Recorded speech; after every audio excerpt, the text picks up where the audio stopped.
Honestly, bro, poetry is not as hard as you think it is.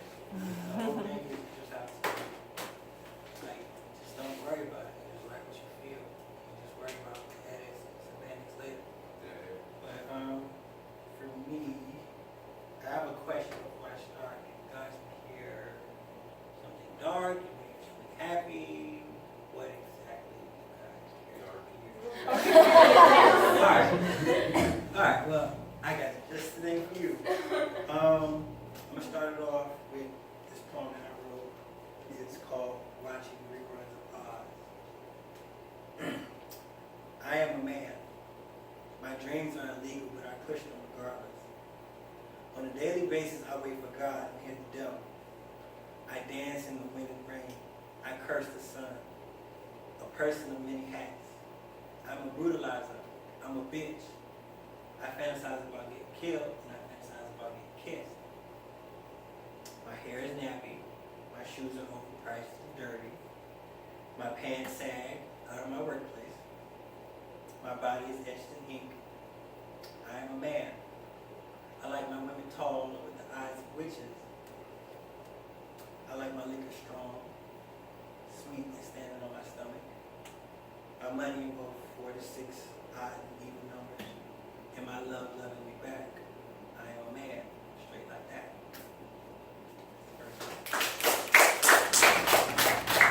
You said dark, right? All right.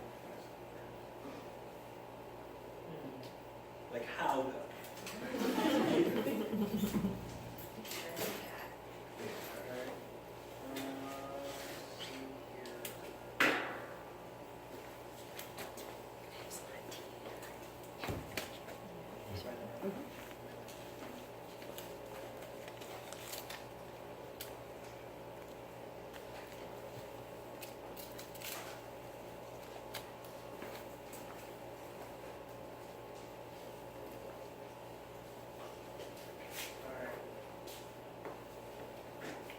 You're like a bullet in my brain.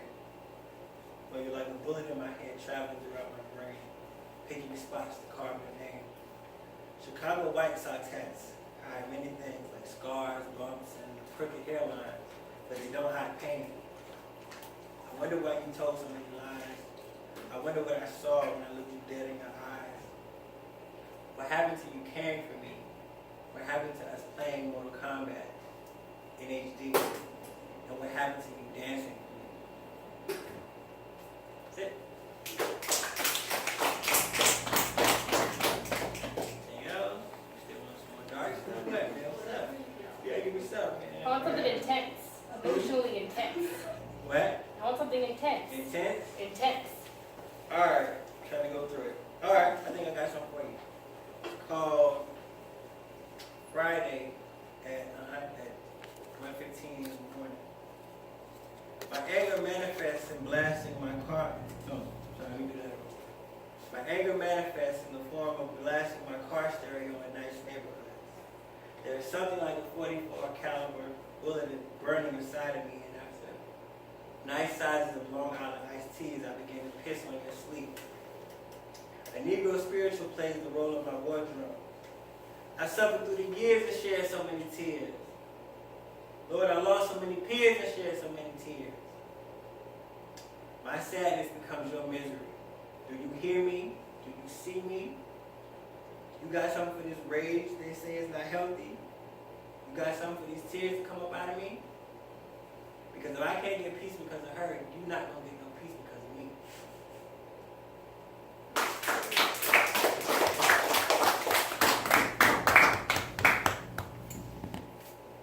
Anybody else want to come up or what? We can keep going.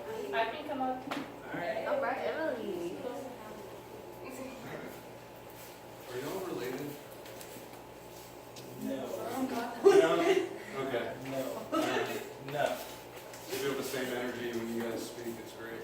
Just, This is called Orwell. To the man who found my voice, thank you.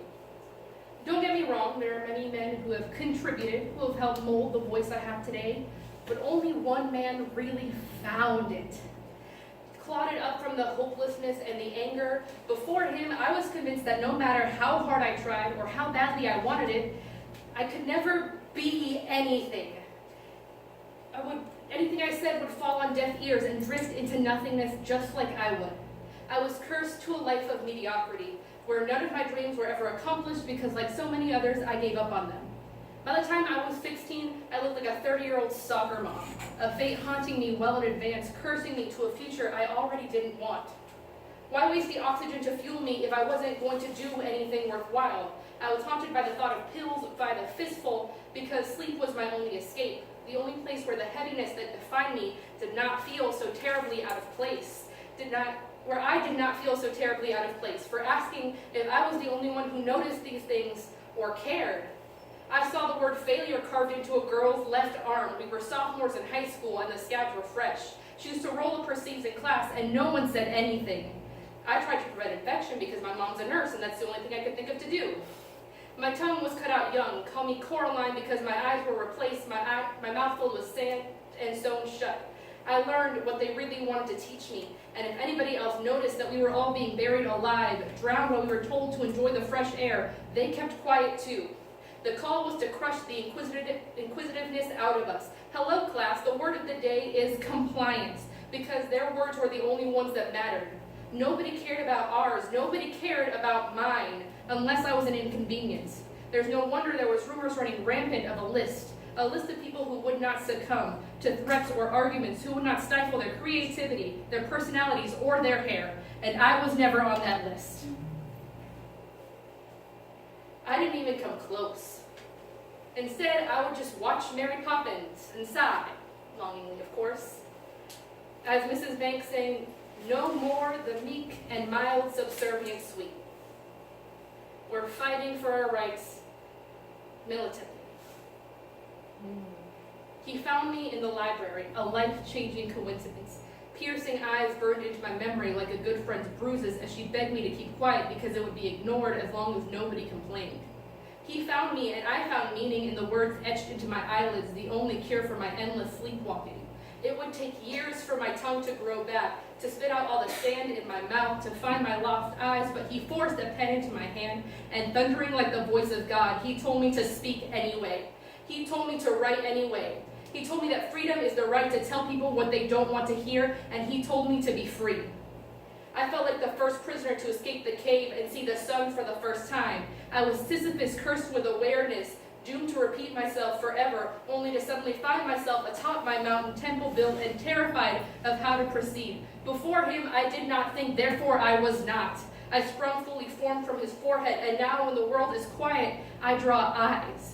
On absolutely everything, always watching. He is always watching. It's a reminder to myself and to everyone else that Big Brother is always watching. A reminder of how the poor die. A prediction of the future of a ruined Germany. Its politics and the English language. He asks me why I write, and I tell him that I have already answered. I was wished into existence by the first person I ever knew of who believed in something. Hello, class. The word of the day is conviction. And no one teaches you the meaning of the word like him. He taught me not to compromise my beliefs. Not to agree with someone just because they're on my team. He made me believe in a hope for justice, reminding me that words have power, not just the ones of people in authority. I am loyal to one man alone, devoted to one unlike any other. There are beautiful words, and then there's truth, resonating deep in your chest, giving you power like never before. Because here's the thing about truth. It's true whether you believe in it or not. My words matter whether I believe it or not. And if it takes identifying with a horrific dystopia to teach me this, I want a better education.